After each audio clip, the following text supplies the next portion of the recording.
thank you for being here tonight for our second Podvečírek.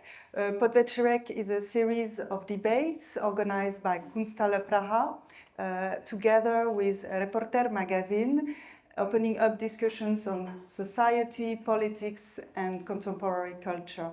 I am Christelle Havranek, the chief curator here at the Kunsthalle, and I'm thrilled to share this moment with William Kentridge, one of the most acclaimed and beloved artists of our time. William, truly it's an honor to have you here in Prague tonight on the occasion of your exhibition, The Battle Between Yes and No, the first major solo show in the Czech Republic of your work.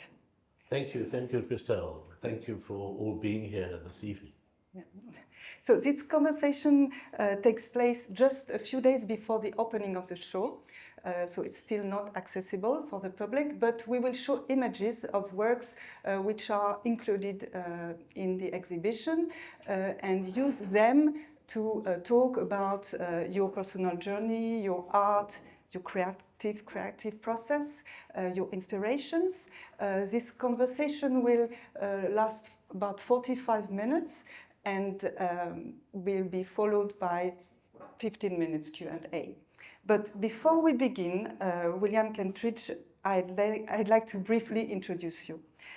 You were raised in Johannesburg during apartheid in a family deeply committed to social justice. As a student, you became involved in anti-apartheid activism, experiences that have shaped your practice profoundly. Your work reflects the histories and tensions of South Africa while also opening onto broader questions of power, memory, and the fragility of hope. Over more than 4 decades, you have developed a remarkable body of work spanning drawing, film, sculpture, installation, performance, and opera, forming a language that embraces uncertainty, improvisation, and the unknown. And in 2016, you co-founded with Browning Lace, who is here with us, the Center for the Less Good Idea in Johannesburg, a space dedicated to experimentation, collaboration, and cross-disciplinary thinking. Your work has been exhibited internationally, including at MoMA in New York, the Louvre in Paris, the Museo Reina Sofia in Madrid, the Zeitmoka and the Norval Foundation in Cape Town, and the Royal Academy of Arts in London. You have also participated several times in Documenta and the Venice Biennale, and that's all for now. Good. Basta. And the Kunsthalle, yeah. And the Kunsthalle. That's in 2 days.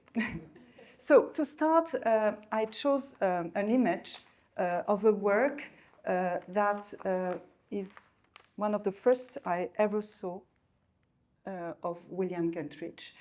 It was in the late 90s, an early charcoal animated film, and I was immediately moved by the way you bring together the past, the present, different geographies, different worlds with humor and melancholy. And now we are showing an image of the film Stereoscope because it feels somehow connected to the place we are here now. It's a film about a city in transformation, about technology, and some sequences of this film in some way with trams and functionalist architecture could almost be Prague in the 1930s and resonates with this building, former electrical transformer station. So I'm very curious to know about this film and what was your inspiration? Well, let's first talk about the building, which is there, which in fact I think is based on a power substation in Johannesburg, which yes, is a 1930s functional technical building. A lot of the drawings and even some of the objects in the exhibition are quite look back to a different era, and they look back to either an electric, not electronic, and a mechanical era. And there are 2 reasons for it. There are 2 different ways. The one has to do with where an object in the world meets a drawing. So, for example, a telephone. I do a lot of drawings, and there have been millions of drawings of old telephone in the drawing over here. And there are different reasons, but the first one I would say is those telephones used to be made out of bakelite, a very early form of plastic. And there's something in the dark blackness of that bakelite that meets the material of charcoal to draw with halfway. So the object comes towards the drawing to suggest it should be made in charcoal. So there's something that certain things are comfortable to draw and others have a distance from it. But the second thing, which you can see more in the image on my left here, has to do with technologies that used to be visible, but which are now invisible. So it used to be that for a telephone, to make a telephone call, literally there would be a cable from your telephone into the wall, which would be connected to a cable outside in the street and go through the streets till it went into an exchange, and then a line out of the exchange would come in.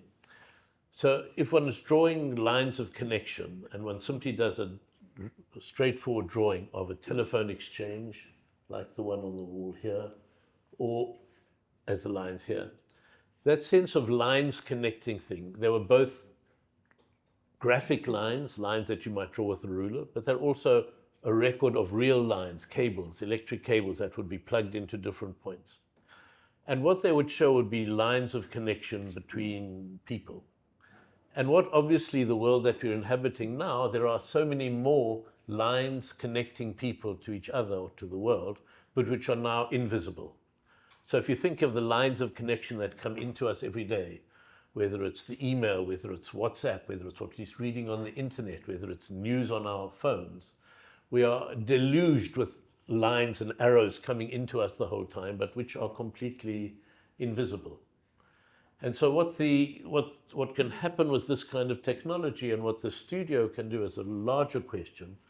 The studio can often make visible in very common practices in the studio, drawing a line with a ruler, which reveal processes which are invisible in the outside world, like all the points of connection, the way we are deluged with information. If we actually had to imagine lines coming out of us for every piece of information that we get every day, we'd be like Saint Sebastian, we'd be dying under all the arrows of information. So in that sense, the electrical workshop was a way of, although it's a drawing of an architecture that is very sympathetic to charcoal drawing, the shifts in tonality, the dark grays, the light grays, the blacks, which one has in this kind of quite simple architecture, as in the architecture of the Kunsthalle. It also has to do with themes which come into the studio to be drawn. Sorry, that's a very long answer. No. But you spoke a few times about charcoal drawing, and I think it's really at the heart of your practice, the charcoal and the way you have a very distinctive animation technique, which is, we can see here, but we can see in all these series of movie drawings for projection, about drawing, redrawing, erasure, about what you said, actually, not only electric connections, but also traces of the past that are appearing, reappearing, disappearing. Can you tell more about your technique? Yes, so the technique, and I think one of the pleasures of doing this exhibition here in Prague is feeling some connection to that very strong tradition of animation that was here when it was Czechoslovakia, slightly less so in the Czech Republic and in Czechia, but was a very strong and important influence for me early on to see films that came out of Eastern Europe and to see other films, a way of doing animation that wasn't like Hollywood. Hollywood we knew, and they're fantastic Hollywood animations, but they needed an industrial process, teams and teams of people doing the different stages of drawing the in-betweens, the backgrounds, the movements. Whereas I had a sense there was much more space for a kind of auteur, much more crafts-made animation here with people like Jiří Trinka and other animators. So the system of animation is very simple. It's a charcoal drawing, and a frame is shot of the drawing, and then the drawing is slightly altered. It's erased, something is redrawn, and another frame is filmed. And so it continues with the drawing going through transformations rather than thousands of different drawings. But the the trace, as you say, I'm not sure how visible it is, not in these images So, so maybe much. maybe the next one. Let's see. You can see it here to some extent in the smoke of the cigar that the character has, that it's drawn and redrawn and redrawn and redrawn on the same sheet of paper. And when I started, I tried to do a very perfect erasure. I thought one draws something and you erase it and you redraw it. One needs to hide what was there, so you see just the new stage of the drawing. But with charcoal and paper, it's very difficult to get a perfect erasure. The paper starts to go gray, there's a trace of what you've done. And at first, my impulse was to apologize to everyone. To say, I'm sorry, I don't yet have the right eraser, I don't have the right paper, I'm working on it. I tried different electric erasers, different plastics to draw on, but I was never successful in getting rid of the trace. And this was an embarrassment until someone looking at the film said to me, stop complaining about it. That trace of the charcoal is the one thing that's interesting. And then I thought, oh, all right, let's recalibrate. Oh no, we like the trace. So it's one of the cases, and I'm sure we'll talk about that more later on, where, thank goodness, the drawing or the process was more intelligent than the person making it. That the drawing had to show me what it was doing, what I was doing, and instruct me. And that's always the hope, that there are things that are happening in the work that you're making that are more than you know yourself. Yeah, it's really much the way you work until now, I would say, but it's important to say that these drawings for projection series started in 1989 during apartheid and is still going on, as I understood. So there were maybe 11. I think I'm 12. Busy on the 12th one now, so every few years. Now it's many years in between. And it's the same simple technique, charcoal and paper and drawing and erasing and drawing. And it feels like the basic technique. I must say this, when I started in 1989, which is 36 years ago,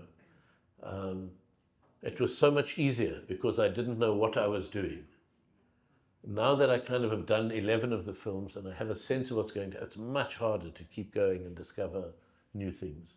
But there is something constant in these movies. These are the two main characters, Soho and Felix. Yes, in fact, Felix was in the first series of films, but now it's primarily Soho. When I did them, I thought there were two antagonists, but as I grew older, I realized I no longer looked like the young naked man on the side, but started to look more and more like Soho. So I've understood that, in fact, it's a kind of a double self-portrait. And since that happened, it's much harder to get this character to do outrageous things, which she would do at the beginning. Now he's much more cautious and quiet, and it's a pity, but it's how it is. Yeah. And who are they? Like I think at the beginning? I mean, the one looks a bit like my grandfather in his pinstripe suit, but I've grown to look like my grandfather. And the other was me as I looked 35 years ago. There were two antagonists, but now, as I say, it's primarily he's the one. And you say that you chose yourself because it was easier than to have someone in your studio to Yes, I think I mean, there were a man in a pinstripe suit is a kind of a style of dress that hasn't really changed from the 1890s to now. It's, the basic man's suit is the same. And I'm not a costume or fashion designer, so I thought, well, what can someone wear? Yes, the one person could wear a suit, but I thought, what do I put the other person in? Whatever I put in is going to be so stuck in the era in which it is drawn. Is it going to be 1990s shorts and big boots? Is it going to be high-waisted, skinny jeans in the two? So that's why he was always naked. I didn't know what clothes to give him, so he was stuck being naked. So let's have a look at the. Yeah, sorry. Oh, there we go. The very first, an image of the very first movie of this series, which is called Johannesburg, second greatest city after Paris. Yes, I'll say this about it is called, that was the name of the film, but both the name of that film and the name of the two characters came in different dreams. I thought, well, who are they? And I'd kept a dream diary at that period, and I wrote down in this dream diary, there was one phrase, the captive of the city, another one was a name person called Soho Eckstein, and another one called Felix Teitelbaum.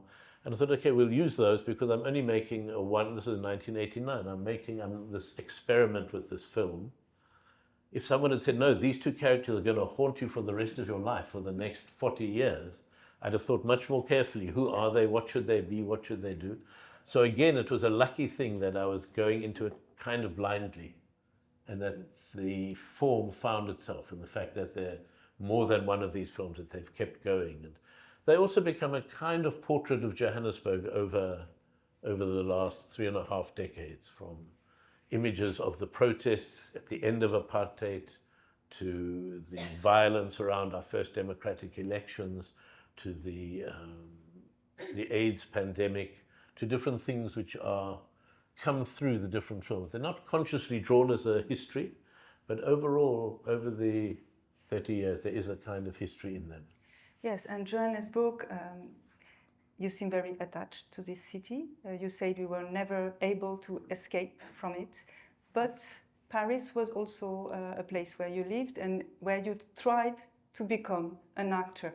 What did you learn from this experience? Well, I suppose the main thing I learned at theatre school in Paris, where I went to become an actor, was that I was not an actor. I learned I learned more about drawing from that theatre school than any art school.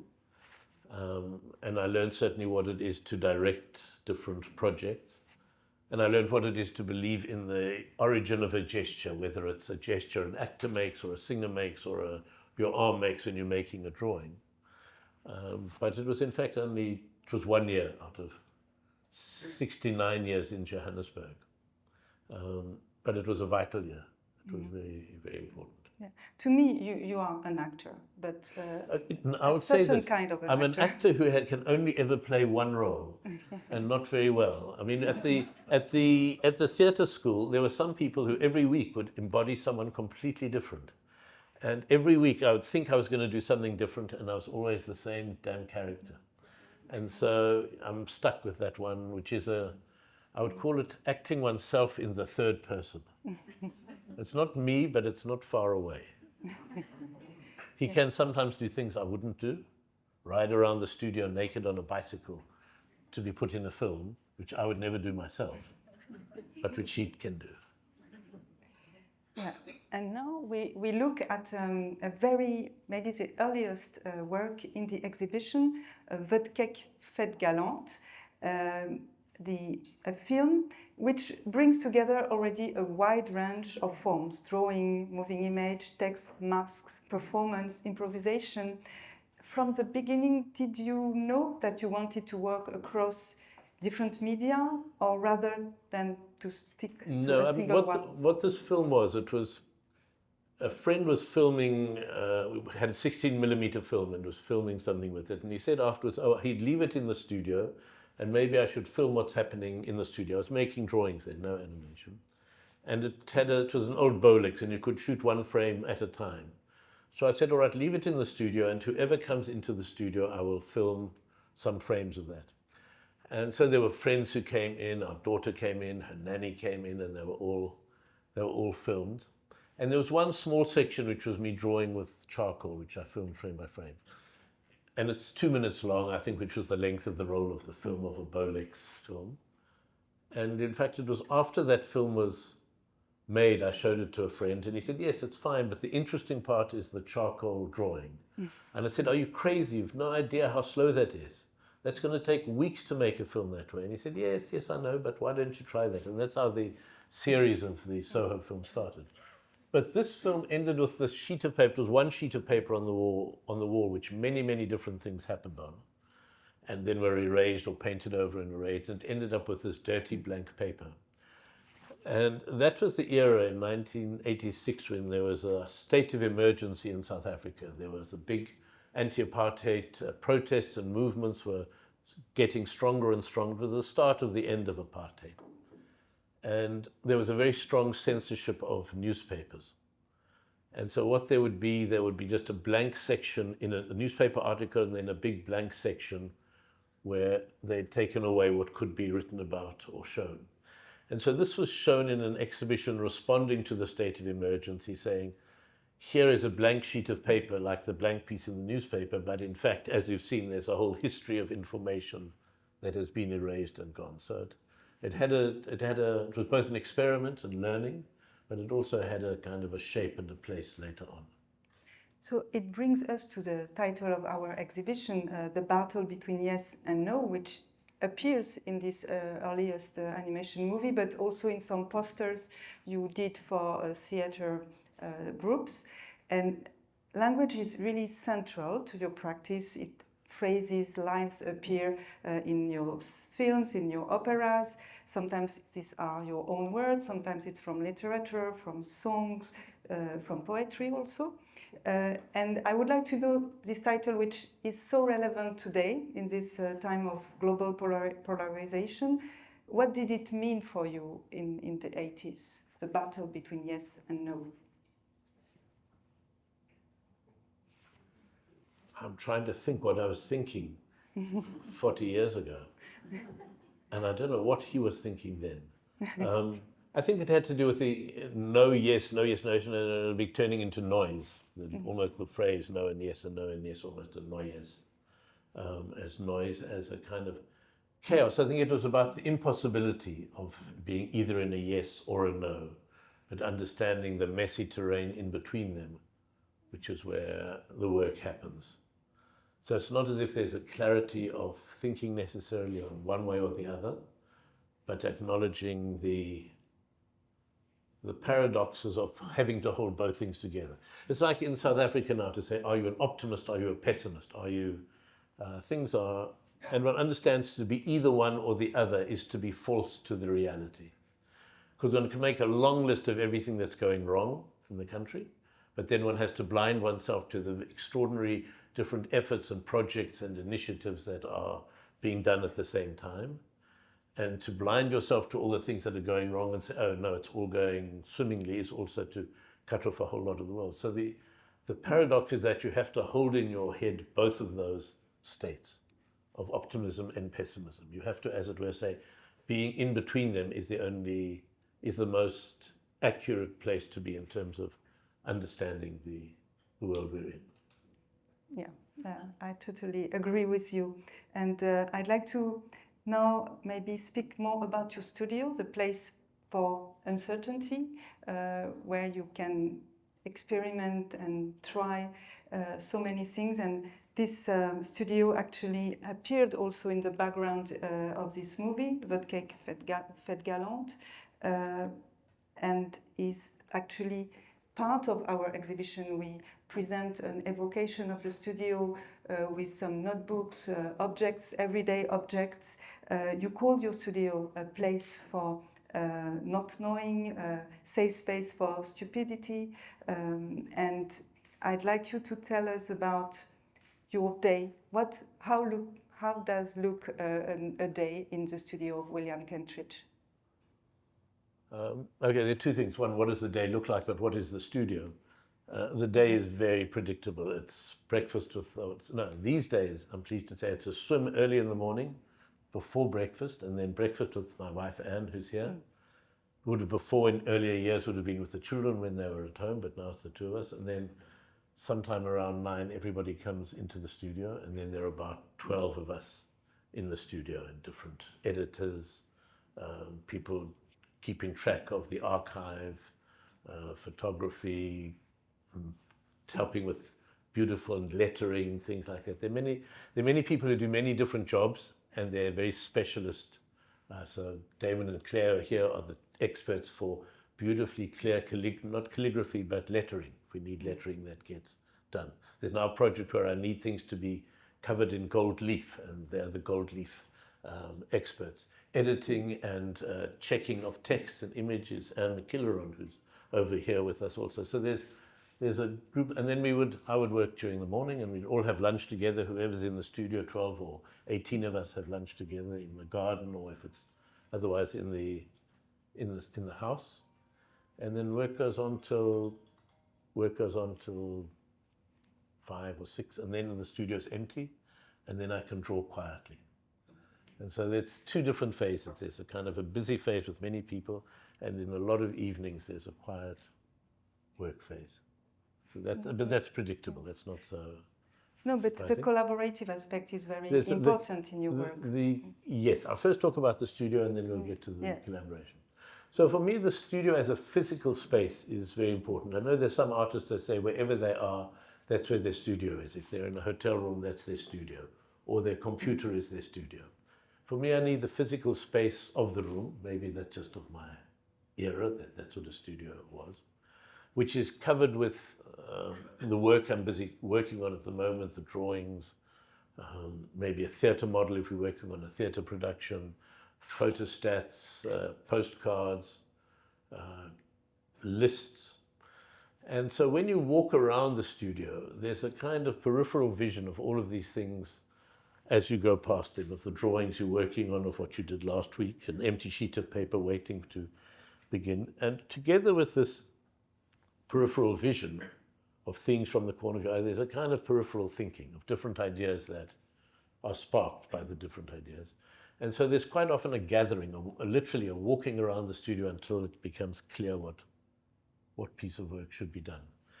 But this walk around the studio between different objects or drawings, and the studio in the garden where I do most of the drawing is a lot smaller than this room, but it's maybe half the size of the room. So it's maybe a 7-meter walk or an 8-meter walk from one side to the other. In a way, it's an enlargement if you think of ideas or memory held in your hippocampus that then has to move to your frontal cortex to be consciously thought about, and then it will connect to some other idea and an image that you've seen with your... There is a sense, there's physical movement of ideas and images inside one's head all the time. One's not aware of it, but they're not always in the front of your consciousness the whole time. Different things come the whole time. So there's a way in which, like the telephone lines are a literal representation of something that's present but invisible, the physical walk around the studio is also a kind of an enlargement of the processes happening in your head, as if the studio is an enlargement of your head. So if the museum is an enlargement of the studio, showing things in the studio but now expanded and expanded, you can contract the exhibition in the museum down to the size of the studio, and you can then contract the size of the studio down into the space of the head. But it's a fluid shifting between them. Yeah. But in this exhibition, I think what we did, and you did it in the past, so we put the studio at the center, and from it emerge different ideas, different work, different forms. And it's quite obvious from your notebooks. We have a series of 10, even maybe more notebooks. They are instrumental also in your work. We have one example of how it looks in your notebook. Yes. Yes, I would say this. If you go to the exhibition, their notebooks are meant to be paged through. They're very good facsimiles of the actual notebook, so you don't have to be worried if they get smudged or dirty or your fingers turn them. They're there to be used, to be actually not just to be seen under a vitrine. But to go back to your question about collaboration, collaboration is a very natural part of all theatre projects. You know, if you're doing a piece of theatre, you've got your actors, you've got to work with maybe a composer, a scenic designer, a costume designer, lighting designer. So the sense that many people are coming together to make a project, or with a film, is very natural. It's less common with a visual artist in their studio making a drawing or making an etching. But in fact, even in those spheres, particularly with sculpture, with printmaking, I absolutely rely on the collaboration of other people, not simply with people with a technical skill, but also people with a sensibility in which the final work, whether it's the design of the exhibition, which is done together with Sabine, who's someone the exhibition designer is also with us here, who's also the scenic designer, designs the scenery of the set design of the theatre projects I do. It's a conversation between their impulses, their sensitivity, their ideas, and my ideas and where they are. So there's a kind of a dispersed authorship as well. You know, it comes back to me and I have to take responsibility for it, but it is very much spread, and it's a very important part of a way of thinking. And this is partly a South African thing, that a lot of theatre making in South Africa in the 1980s during the era of apartheid was a kind of workshop theatre where all the participants would join together to make the work. But it also continues in the art centre we have in Johannesburg, which is called the Centre for the Less Good Idea. Not the good idea, but the less good idea, that I started together with Bronwyn, who's also here, which invites artists, musicians, choreographers, everybody to come together and discover the energy that comes from a kind of collaboration in unusual ways. Yeah, and a very beautiful example of a project you did together with the Center for the Less Good Idea is The Great Yes, The Great No. We have a presentation of this project through different elements of the scenography of the opera. It's a chamber opera, but also 3-channel video, and it's about the story, a very interesting story, little known story of intellectuals and thinkers in 1941 who escaped from Nazi France around André Breton. And I'd like to know more about this story. Can you tell us what attracted you in this story? So the story, as you said, the story was about people fleeing France in 1941 on a cargo ship, the Capitaine Paul Lemerle, from Marseille that ended up in Martinique. And on it were people like André Breton and Claude Lévi-Strauss, Wilfredo Lam, the Cuban painter. But what intrigued me really was this connection of France and the transatlantic journey to Martinique.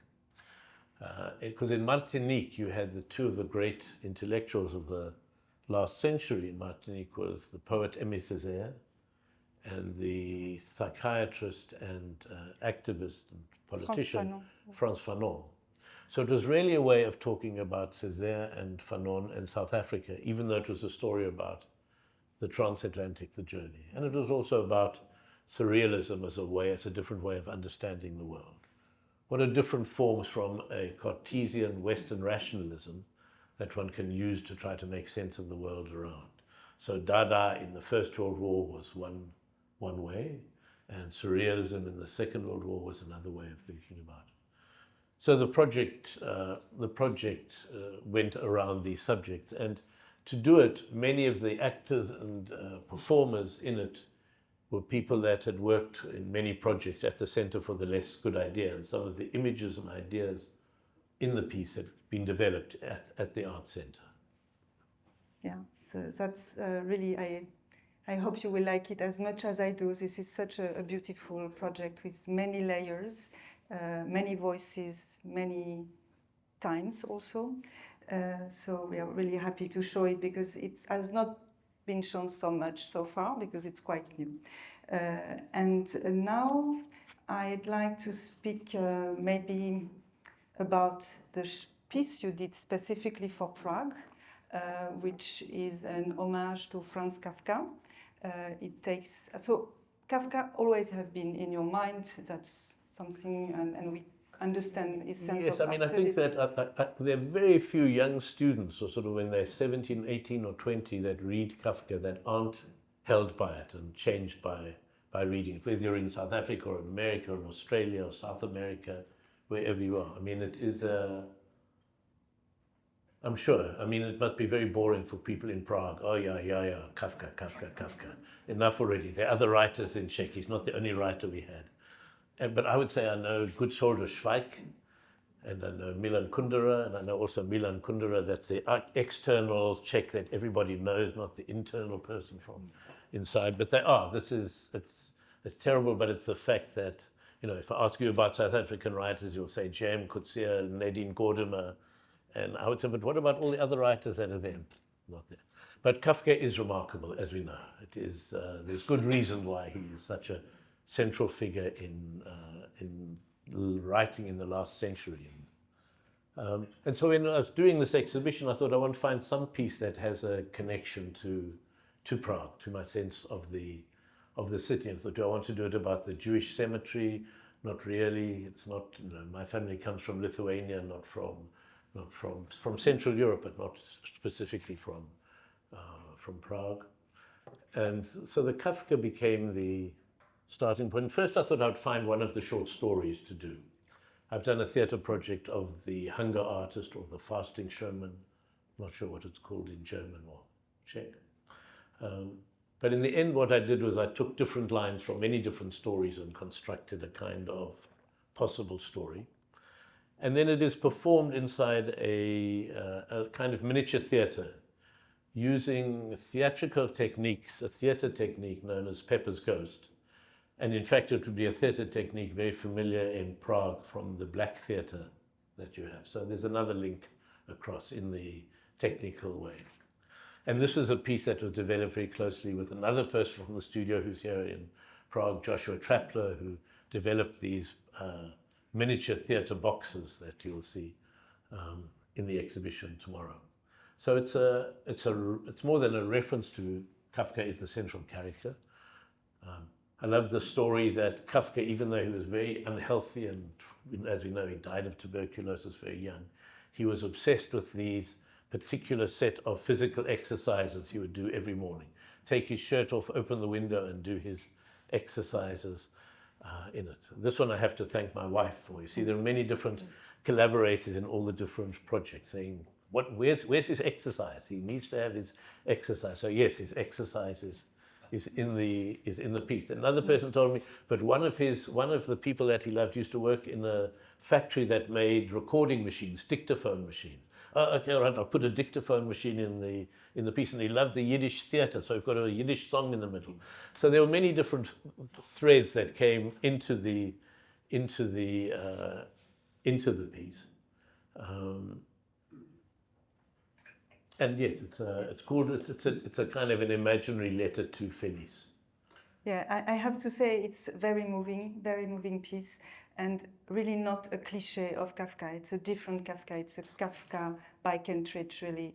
And I think no one better than you have the same kind of understanding the world. But also, to go back to what you were saying, Christelle, about mentioning the studio as a safe place for stupidity. It has to be. There are many things you do in the studio that are extremely, if you had to tell a person what you're doing, that sounds completely ridiculous. So just to give one example, the poster that you can see is of Kafka with his object around him. But in fact, the way that was done, it's simply a photo of Kafka in cardboard, or stuck on a piece of cardboard, and then behind it, like a piece of cardboard like this, and then behind the piece of cardboard, another piece of cardboard sticking out here, so that I could hold it in my teeth and hold the mask in front of my teeth and walk around the studio holding the mask of Kafka in my teeth, which is why I could have two hands free to put my hands on the table. So yeah, we won't see Kafka the same way now. no, but when I see it, I think, gosh, I was wearing a smart tie. Then I wasn't wearing a tie. That's on the cardboard also. So there are a lot of things that one says, I know it's stupid, but let's see if it can be more than stupid. Stupid plus. And I'm curious to know if Kafka will continue to appear in your work, in other forms, in other projects. I would say at the moment there are no plans for him, but there are plans for other projects in these small theatres. So maybe there can be another Kafka, but it would have to be different enough to make it worth doing. I don't think it needs to be longer. I think the length it is now is right. It's about 12 minutes, 13 minutes, Josh? 15 minutes. And that's enough time to stand and watch it. So before we give the floor to the audience for questions, if you have anything else to say about the exhibition, please do. No, just to say to thank you and the team. I will say this, we've done exhibitions in many different countries, many different institutions, but the team that you have here doing the installation, preparing the exhibition is really wonderful. And the degree of craftsmanship of the work that's done in the actual installation, I wish that other museums where we show the work could come and see it and be ashamed of their work.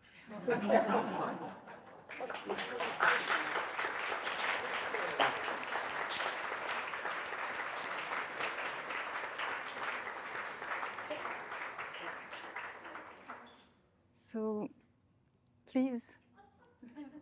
don't be shy. Yeah. So, give you.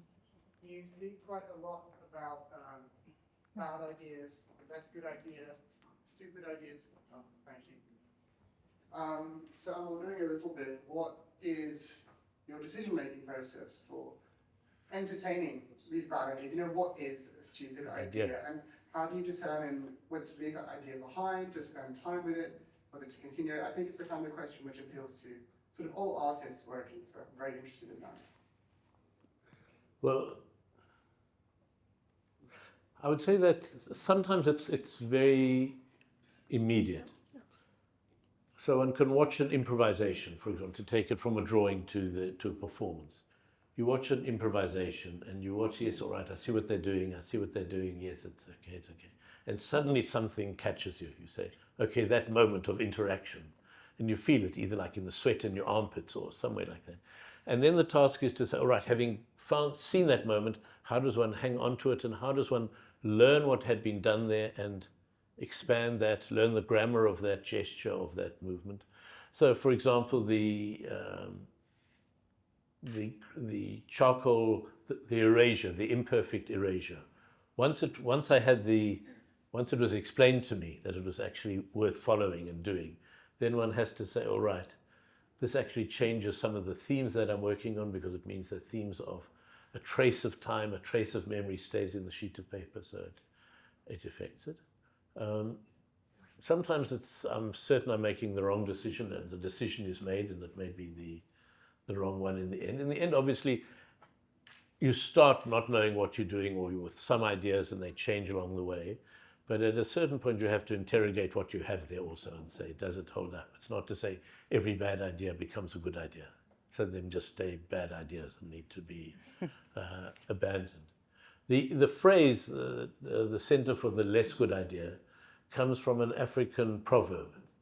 And the African proverb said, if the good doctor can't cure you, find the less good doctor who may cure you.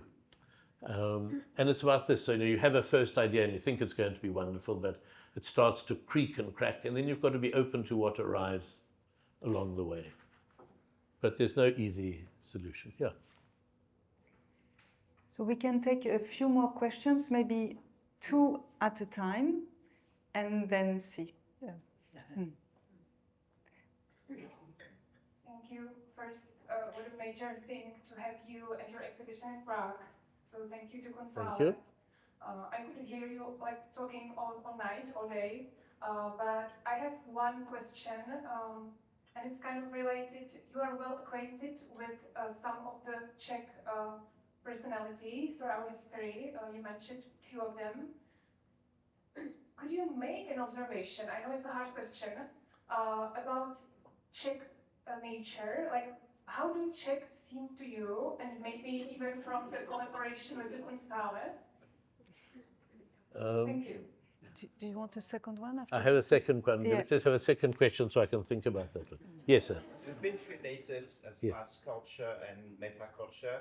Is your art South African, Jewish, European? Yes. Yes, and the question is? What is it? What is it? I think it can be as, I mean, people say, oh, these Soho films, these animated films, is this South Africa speaking? And I say, no, it's not. It's a voice from South Africa speaking. And then you can define it as, you can say it's a white voice. Then you can say it's a white male voice. It's a white male Jewish voice. It's a white male Jewish voice that's in his 70s. So you can keep refining it down and down. But it is, it inhabits all of those specificities. But everybody who's working has that set of specificities, and collectively they would make up what is a South African voice, what is a Jewish voice, what is a male voice, what is a 70-year-old voice. So there are many intersecting Venn diagrams of identity. I mean, I'm always one thing that South Africa taught us in the struggle against apartheid was to be very suspicious of all identity politics.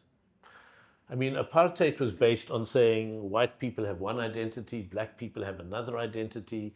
Mozart is for white people, jazz is for black people. They're not allowed to listen to classical music. Wood carving is for black people, oil painting is for white people.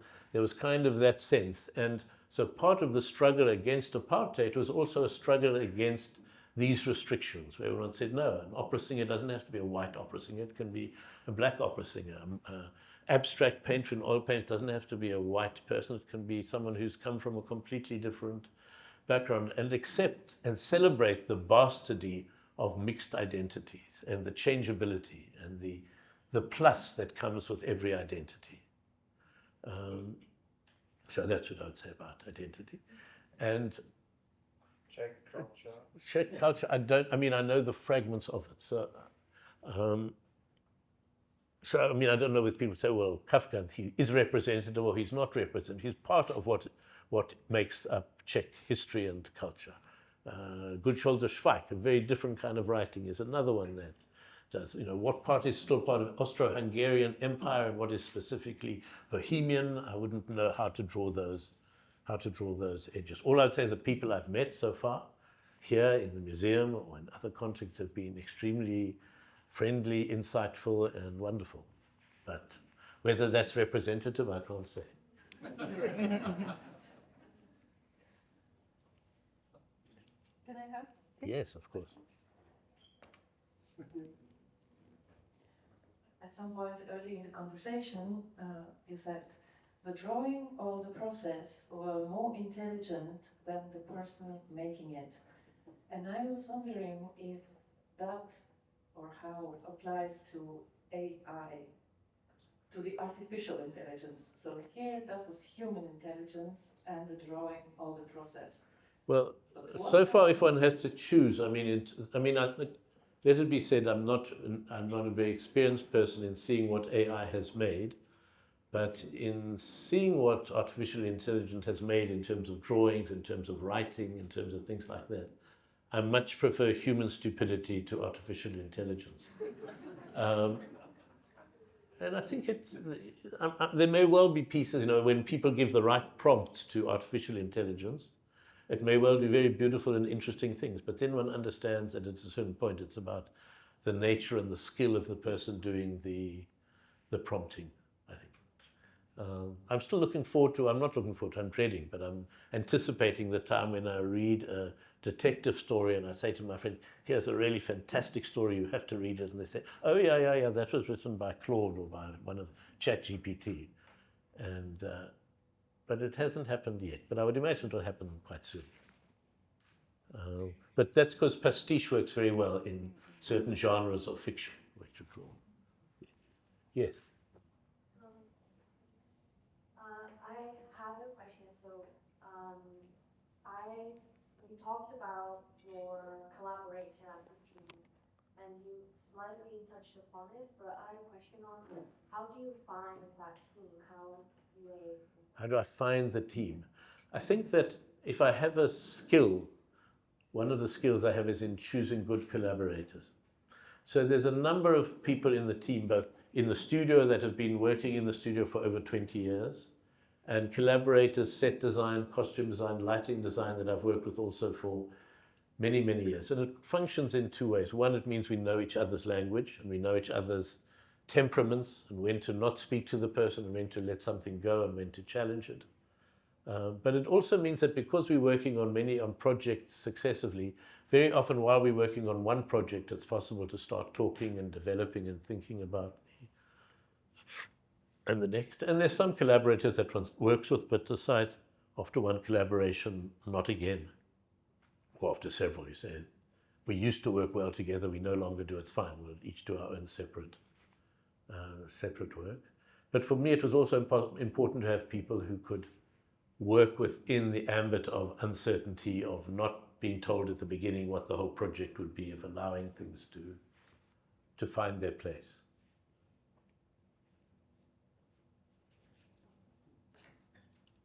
One last question.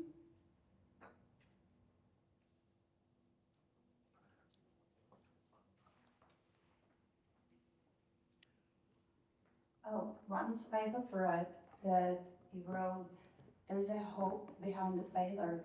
Do you think that you really need to fail to get a hope?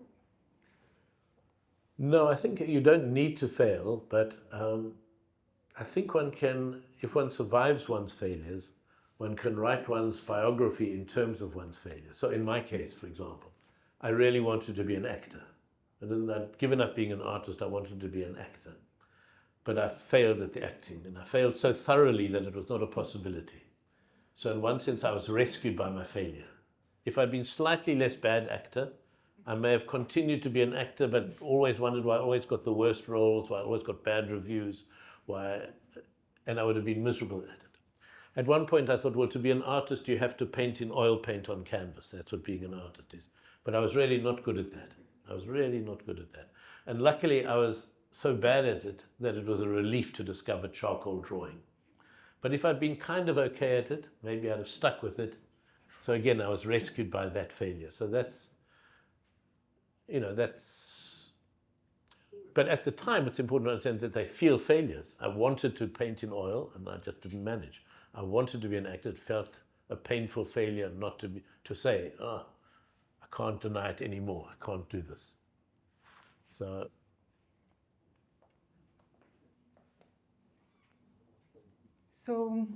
we are very grateful to all your failures, because you are the artist that you are. And I can't thank you enough for this time with you, this conversation. It's been a pleasure, Christelle. Yeah, it was nice to have you here all tonight. I wanted to say that we have a book, the translation of the Slate lectures that William Kentridge gave at the University of Oxford in 2024. It's a magnificent book about your thinking, your way of creating, and if you want to know more, I can't encourage you enough to buy this book. It's a Czech translation, and we'll have the English version in a few days from now. You can buy it here, and you can even have it signed by the artist himself. And I'm astonished how fluent I am in Czech when I see the book. And one last information, it's about Podvečírek series. So the next one will be the 14th of May, and it will be about a totally different topic, about how to stay young, active, and not burn out, with Marie Hayek and Bara Starek.